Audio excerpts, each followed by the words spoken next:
The air was heavy with summer humidity in the small suburban neighborhood of Maple Creek. The lawns were neatly trimmed. Mailboxes painted uniformly, and every driveway seemed to host the same SUVs and sedans. For outsiders, it looked peaceful, a little slice of American order. But for those who lived here, peace was often disrupted by the relentless demands of the Homeowners Association, or more specifically, its president, Karen Whitmore. Karen was the kind of woman who wore her power like a badge. Her clipped bob haircut, brightly pressed blouses, and oversized sunglasses seemed like armor she carried everywhere. She believed she was protecting the neighborhood from unsightly elements, but most residents quietly agreed she was more of a nuisance than a guardian. It was on a Tuesday morning, while walking her little white dog named Cupcake, that she first spotted David Miller. David had recently moved into the neighborhood to live with his daughter and grandchildren after retiring from the Army. At 60, he was strong but weathered. His skin carried the deep lines of service. His hands bore the calluses of years in the field. And his eyes had that unmistakable calm of a man who had seen more than most ever would. That morning, he was sitting on his daughter's porch, wearing his old camouflage fatigues and sipping coffee out of a chipped Army Strong mug. For David, the fatigues weren't a fashion statement. They were comfort, memory, and identity. They reminded him of the brothers he'd lost and the sacrifices he'd made. But to Karen, they were a violation of her imagined rules. She marched right up the walkway, Cupcake yipping at her heels. "Excuse me?" She barked, her tone sharp enough to slice through the humid air. David raised his eyes slowly, calm and deliberate. "Morning, ma'am. Can I help you?" "Yes, you can help this entire community by respecting the dress code," she said, tugging on Cupcake's leash. "That military outfit you're wearing completely inappropriate. This isn't a base. It's a residential neighborhood." David blinked once, then let out a low chuckle. "Ma'am, these are just clothes. I wore 'em for years serving this country. Don't reckon they hurt anyone sitting on my porch." Karen's nostrils flared. "We have standards here. This is a respectable neighborhood. Camo gives off the wrong impression. People don't want to see." That, David repeated, his voice dipping into steel. "You mean service? Dedication? Sacrifice? You mean the uniform of men and women who gave their lives so you could walk your little dog in peace?" Karen shifted uncomfortably, but doubled down, as entitled people often do. "Don't twist my words. I'm the HOA president, and I decide what's acceptable here. If you live in Maple Creek, you'll follow the rules, or we'll make sure you regret it." David leaned back in his chair, a slow smile forming. "Ma'am, I've been through worse threats than anything you can muster. But you go ahead and file whatever complaint you think you need." Karen's face reddened. "You'll see, Mr. Miller. I don't tolerate insubordination." With that, she tugged Cupcake away, heels clacking against the sidewalk like a warning shot. David watched her leave, shaking his head. He had faced insurgents, hostile fire, and nights colder than ice in foreign deserts. Yet here, in his own country, he was being told his uniform, the very fabric that represented his years of service, was offensive. That evening, his daughter came out onto the porch where David sat quietly, still wearing his camo shirt. "Dad, I heard what happened," she said softly. "Yeah, word travels fast in places like this. She's always been like that," his daughter explained. "But she's got influence with the board." "I don't want you getting into trouble," David sighed, staring out at the neat rows of houses. "Trouble doesn't scare me, sweetheart. But disrespect. Disrespect for the uniform, for the people who wore it, that cuts deep." She rested a hand on his shoulder. "Then maybe it's time they learned who they're messing with." David smiled faintly. "We'll see." What Karen didn't know was that David wasn't just any veteran. He had served as a sergeant major in the Army Special Forces. He had led men into combat, pulled brothers from burning vehicles, and carried the weight of command through decades of war. He wasn't looking for conflict here in Maple Creek, but if Karen wanted to push, she was about to discover she'd chosen the wrong man. As the sun set, David's phone buzzed with a message from an old comrade. They were planning a reunion soon, his Special Forces unit, the men who were closer to him than brothers. David smiled at the timing.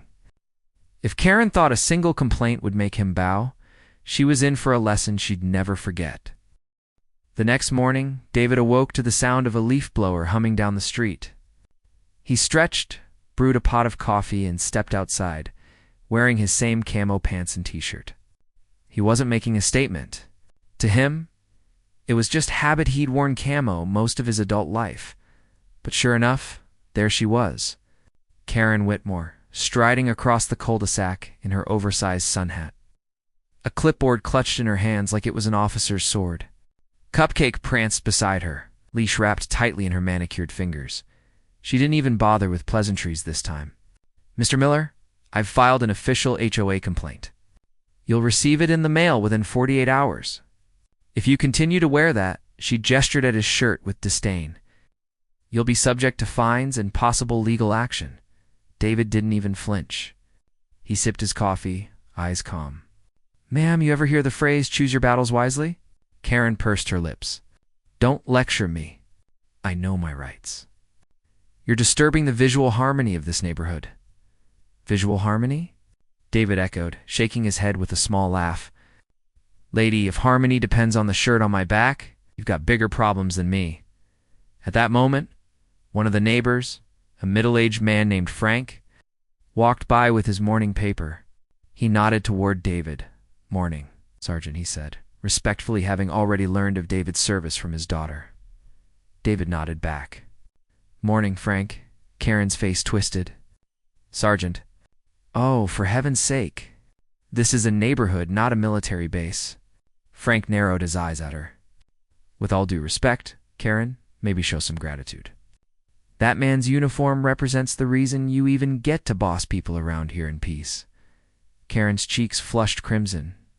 "Mind your business, Frank."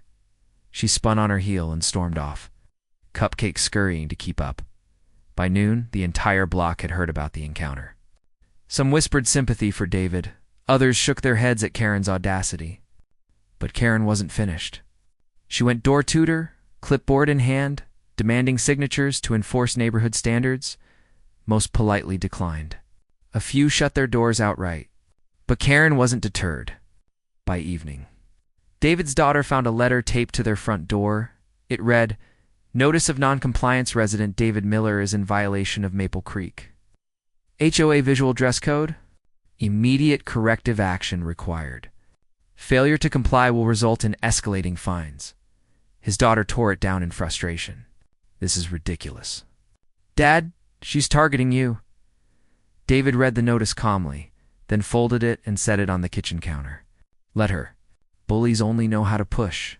What they don't expect is someone who won't budge." "Dad, what if she drags you into court?" David smiled faintly. "Then I'll stand before a judge and explain how a homeowners association thinks they outrank the Constitution. I'm not worried." Still, his daughter saw the flicker of pain in his eyes. David wasn't afraid for himself, but he was tired of disrespect. For decades, he'd served his country with honor. And now, in the neighborhood where he came to rest, a woman with a clipboard was trying to strip that dignity away. 2 days later, Karen escalated further. David was returning from the grocery store when he spotted her standing at the edge of his driveway with 2 board members pointing and gesturing furiously. "There he is." She snapped as David pulled a bag of groceries from his truck. "That's the uniform I'm talking about. Look at it. Aggressive, intimidating, completely out of place." One of the board members, a nervous-looking man named Greg, shuffled his feet. "Karen, I don't know. It's just clothes. My brother wears camo for hunting all the time. This is different." Karen barked. "It's a message. And it's frightening." David set down his groceries and walked over slowly. His calm presence silenced them before he even spoke. "Sir," Greg said awkwardly, "we're just here too. Look into the complaint." David looked him dead in the eye. "Greg, you ever serve?" Greg shook his head. David turned to the second board member, a woman named Susan. "You." She nodded softly. "My dad was in the Navy. He wore his uniform with pride until the day he passed." David gave her a respectful nod, then turned to Karen. His voice was steady, commanding. the kind that had once carried over gunfire. "What you see is frightening, ma'am, is the uniform of service. It's the fabric of sacrifice. These clothes aren't a threat, they're a reminder of freedom. And I'll wear them until the day I die." Susan looked moved, Greg looked embarrassed, and Karen's jaw worked like she was chewing gravel. "This isn't over," she hissed. "No." "Ma'am," David said, his eyes steady. "It's just beginning." That evening, David sat on his porch, watching the sun dip low over Maple Creek. His phone buzzed. A message lit up the screen. "Special Forces reunion this weekend. You coming, Sergeant Major?" David's lips curved into a slow smile. He typed back, "Wouldn't miss it. Got a little situation here you boys might enjoy hearing about?" Karen thought she was fighting one man. She didn't yet realize she was up against a brotherhood forged in fire. Loyalty and sacrifice, a brotherhood that didn't back down. The storm was coming. Saturday morning broke clear and warm. The kind of day perfect for backyard barbecues and laughter echoing through cul-de-sacs. But in Maple Creek, there was tension beneath the sunshine. Word had spread like wildfire about the feud between David Miller and Karen Whitmore. Some whispered in support of David, others avoided taking sides. But everyone knew a showdown was brewing. David sat on his porch in his camo pants, reading a worn paperback novel. His calm presence seemed to radiate outward. Even as Karen patrolled the neighborhood like a self-appointed sheriff, by late morning, a convoy of pickup trucks and SUVs rolled into Maple Creek. Out stepped men who looked cut from the same cloth as David, broad-shouldered, steady-eyed, carrying themselves with quiet confidence. These were his Special Forces brothers. Men he had served beside in jungles, deserts, and cities most Americans couldn't place on a map. The first to approach was Marcus "Hawk" Hawkins, a tall man with a booming laugh and a grip like steel. "Sergeant Major Miller," Hawk said, pulling David into a crushing embrace. "You didn't tell us you were fighting a new kind of war out here." David chuckled. "Didn't want to drag you into HOA politics?"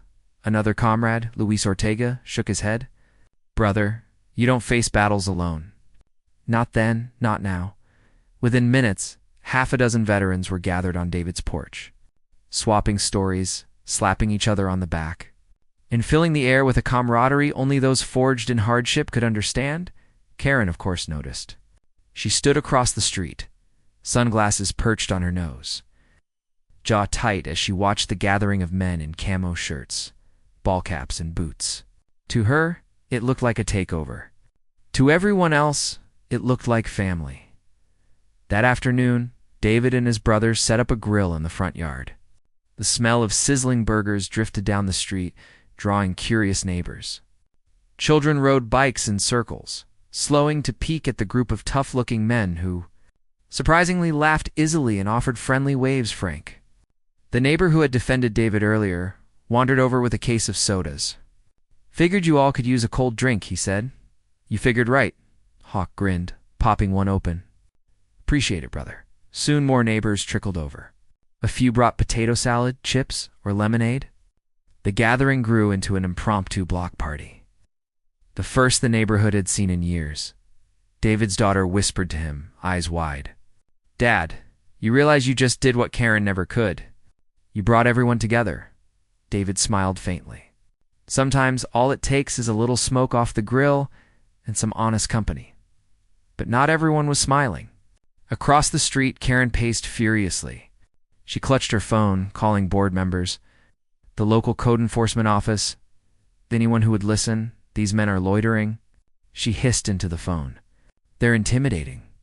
They're in violation of VUV something." But no matter how many calls she made, no one took her seriously. After all, they weren't breaking laws.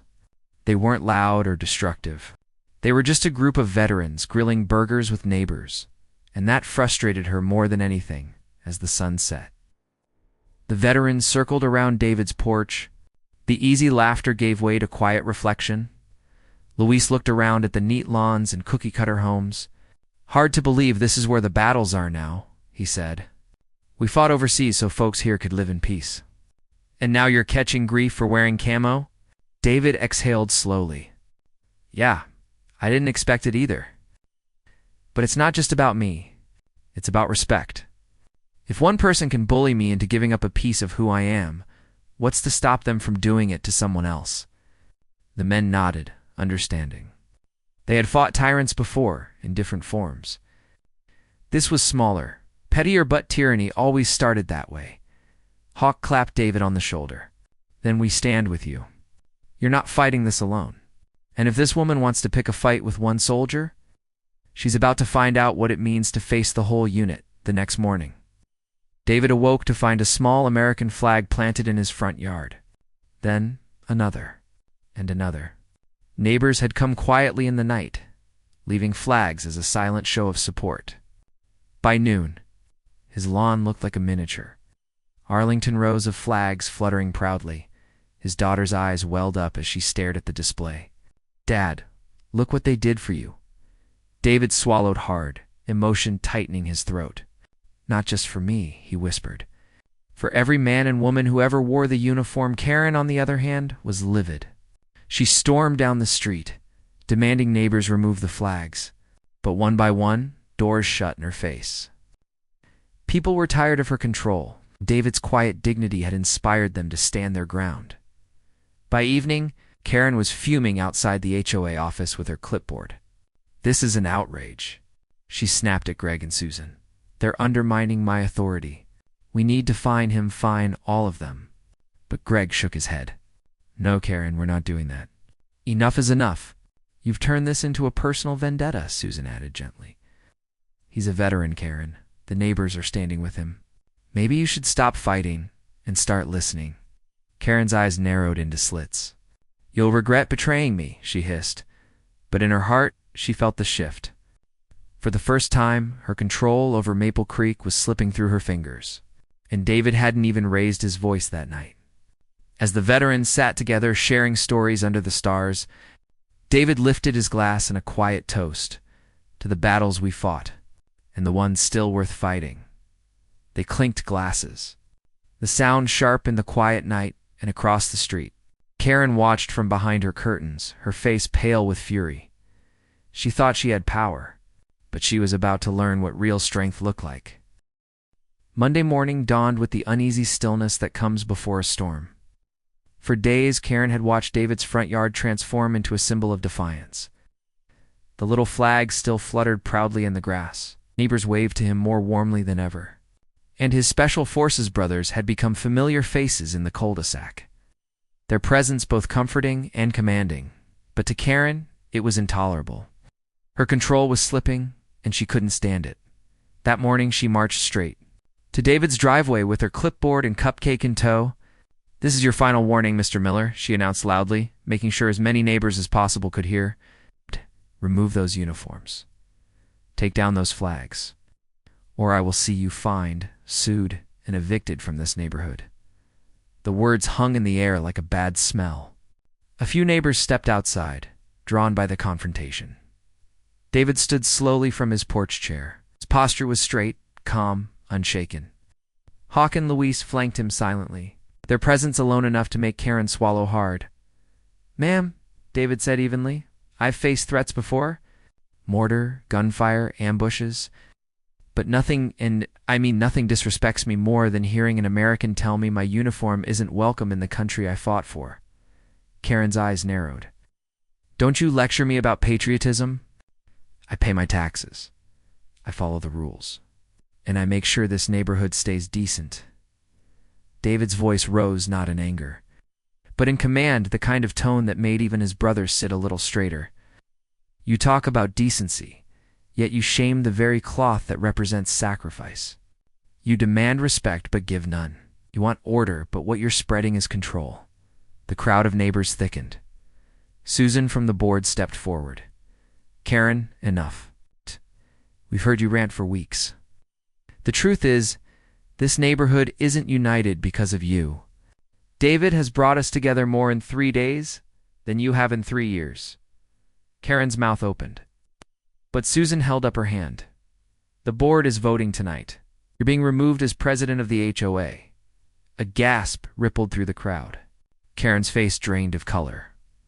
"What? You can't." I built this neighborhood. No, Frank said firmly from the crowd. This neighborhood was built by the people who live here, work here, and raise their families here. And it's defended by men like David, who already gave more than you ever will. Cheers and claps followed. For the first time, Karen looked truly small. That evening, as the board finalized their decision, Karen tried one last desperate act. She called the police, claiming a group of militiamen were intimidating the neighborhood. 2 officers arrived, lights flashing, but when they stepped out and saw David, recognition lit their faces. Sergeant Major Miller, one officer said, smiling broadly. Sir, we served together at Bragg back in '03. David grinned and shook his hand. Good to see you, son. Karen's jaw dropped. You know him? Know him, the officer said. This man trained half the guys in my unit. He's a legend. The second officer turned to Karen, expression flat. Ma'am, false reports are serious. We suggest you stop wasting department resources. Humiliated. Karen sputtered but said nothing. The next day, the board made it official. A letter was slipped under her door. Karen Whitmore was no longer HOA president. She had lost her title, her control, and the community's respect. Meanwhile, David's porch became a gathering place. Neighbors stopped by with pies, casseroles, and stories of relatives who had served. The veterans shook hands, listened, and quietly reminded everyone what unity looked like. At the weekend barbecue, David raised a toast. His voice carried strong, but there was emotion behind it. 2 neighbors, 2 family, 2 brothers in arms, and 2 freedom the kind no HOA can take away. The crowd cheered. Hawk leaned over, muttering with a grill. Never thought I'd see you win a battle with a grill instead of a rifle. David chuckled. Different battlefield, same principles. From that day forward, Maple Creek changed. The neighbors were warmer, more connected. Karen withdrew, her power gone, her name now whispered with pity instead of fear, and David. He finally found the peace he had earned, a peace he shared with his daughter, his grandchildren, and his brothers, who never let him stand alone. For him, the fight had never been about camo or rules. It was about respect, dignity, and the freedom to live authentically. And in the end, respect triumphed, as the flags fluttered in his yard. David sat back on his porch, coffee in hand, the laughter of neighbors filling the air. For the first time in a long while he felt home, and that was a victory no HOA president could ever take away.